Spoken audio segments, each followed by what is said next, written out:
আজকে আমার সোনামণির শেষ টিকা, তাই ওকে নিয়ে চলে যাচ্ছিলাম আমাদের এখানে সদর হসপিটালে। সেখান থেকেই আমি ওর সবগুলো টিকা দিয়েছিলাম। এখন আমার ছোট্ট সোনামণিকে হাত ধরে ধরে নিয়ে যাচ্ছি। সে জানে না সে আজকে ব্যথা পেতে যাচ্ছে, কিন্তু সে খুবই খুশি। সারা রাস্তায় সে খুবই খুশি ছিল। আমরা গাড়ির জন্য অপেক্ষা করছিলাম, তারপর গাড়িতে উঠে রওনা দিলাম হসপিটালের উদ্দেশ্যে। আমার সোনাটা আমার কোলে বসেছিল। ও কিন্তু এমনি জায়গা থাকলে সিটের মধ্যেও বসে, বড় হয়ে যাচ্ছে তো। আজ তার শেষ টিকা, সবগুলো টিকা আস্তে আস্তে দেওয়া শেষ। এই যে চলে এলাম আমরা হসপিটালে ঢুকে পড়লাম।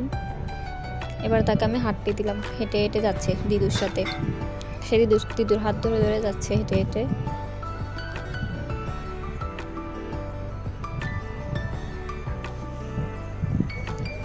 সে কিন্তু কিছুই বুঝতে পারছে না।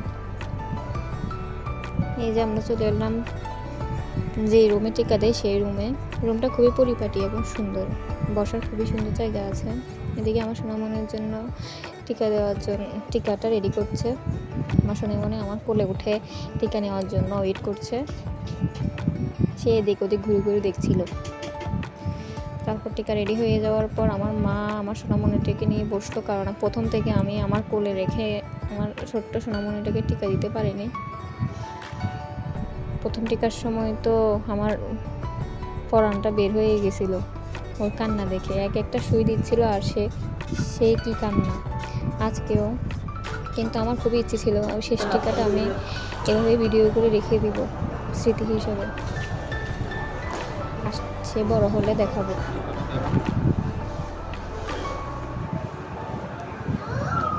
না কিচ্ছু না আচ্ছা শেষ আচ্ছা টিকা দেওয়ার পর ছোট্ট সোনাটা কান্না করছিল, খুবই ব্যথা করছিল, অনেকটুকু রক্ত বের হয়েছে। তারপর আমি তাকে নিয়ে বের হয়ে পড়লাম। টিকা দিছো? হ্যাঁ, ব্যথা লাগছে? বিড়ালে ফোন করাই ব্যথা লাগছে? হ্যাঁ, এদিকে বিড়াল যেই আল্লাহ এদিকে শোন বিড়াল যে ব্যথা লাগছে? ব্যথা লাগছে? একটু করে ব্যথা লাগছে? এদিক দিয়ে দিছে? এদিক দিয়ে? আরে আর দিবে না, শেষ। আর দিবে না, শেষ। তাকে অনেক কথা জিজ্ঞেস করার পর আমরা আবার হাঁটি হাঁটি পা পা করে বের হয়ে যাচ্ছি হসপিটাল থেকে। অনেকটুকু রক্ত বের হয়েছে আমার সোনাটার থেকে। তারপর আমরা আমাদের হাসপাতাল মোড়ের ফার্মেসির দোকান থেকে ওর জন্য একটা নাপা ওষুধ নিলাম, যদি ব্যথা যত উঠে তাই। তারপর আমরা একটু মার্কেটের ভিতরে গেলাম। মার্কেটের ভিতরে গিয়ে আমি আমার ছোট্ট সোনার জন্য একটা ব্রাশ কিনলাম, এটা সিলিকনের ফিঙ্গার ব্রাশ যেগুলো আছে ছোটোদের, সেগুলি। তারপর আমরা মার্কেটটা একটু ঘুরে ঘুরে দেখছিলাম। তারপর আমরা আমার মায়ের একটা পরিচিত দোকানে গেলাম। আমার মা নাকি কী দেখবে, সেখানে গিয়ে আমি এই জুতোর একটা দেখতে পাই। সেখানে আমি আমার ছোট্ট সোনাটাকে দাঁড়া করিয়ে দিই, কারণ সেই জুতো দেখলে খুব খুশি হয়ে যায়, সেই জুতো নেবে। কিন্তু সে আজকে মনে হয় খেয়ালই করছিল না। পরে ওকে আমি যখন হাত ধরে নিয়ে যাচ্ছিলাম তখন দেখতে পেলাম এমনি তো আমাকে কি যেন একটা বলতে চাচ্ছিল হাত দিয়ে ইশারা করে। তারপরে খেয়াল না করাতে আমি যখন হাত ধরে টানাটানি করলাম তখন তার চোখে বললো জুতোর একটা।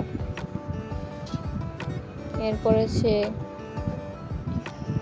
দোকানে ঢুকে মাত্র আবার জুতোর কতগুলো বস্তা দেখলো, সেখান থেকে জুতো বের করা শুরু করে দিল।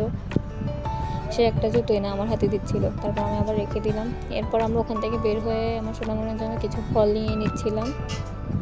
সে এই কালো আঙুর খেতে খুবই পছন্দ করে, তাই ওর জন্য অল্প কিছু কালো আঙুর নিলাম। তারপর ওর জন্য আমরা কিছু কলা নিলাম। আমি আজ পর্যন্ত ওকে শুধু বাংলা কলা খাওয়াইছি, কিন্তু আর কোনো কলা খাওয়ানো হয় নাই। অন্য কোনো কলা নাকি বাচ্চাদেরকে খাওয়ানো যায় না, সেটা আমি সঠিক জানি না, তাই আমরা শুধু বাংলা কলাটাই খাওয়াই ওকে। তারপর আমরা ওয়েট করছিলাম এই রিক্সার জন্য। তারপর আমরা রিক্সা একটাতে উঠে বাসার উদ্দেশ্যে আবার রওনা দিলাম। আমার ছোট্ট সোনাটা নির্জীব হয়ে বসেছিল, মনে হয় তার পায়ে একটু ব্যথা করছিল, আর তার ঘুমও আসছিল, মনে হয় একটু টায়ার্ড হয়ে গিয়েছিল। অনেকক্ষণ আমরা ঘোরাঘুরি করেছিলাম। সে হামি দিচ্ছিল।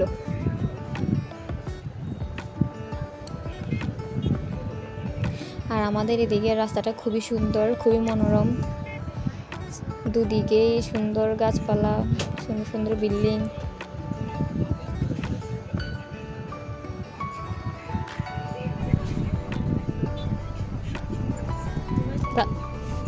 তারপর আমরা আমাদের বাসার সামনে চলে আসলাম। বাসায় এসে তাকে আমি আবার হাঁটতে দিয়ে দিলাম। এবারে টিকায় মনে হয় সে অত একটু ব্যথা পায়নি, সে হেঁটে হেঁটে চলে আসছে বাসায় টিকা মেরে। এই ছিল তার শেষ টিকার গল্প। সবাইকে অনেক ধন্যবাদ আমাদের এই ভিডিওটি শেষ পর্যন্ত দেখার জন্য।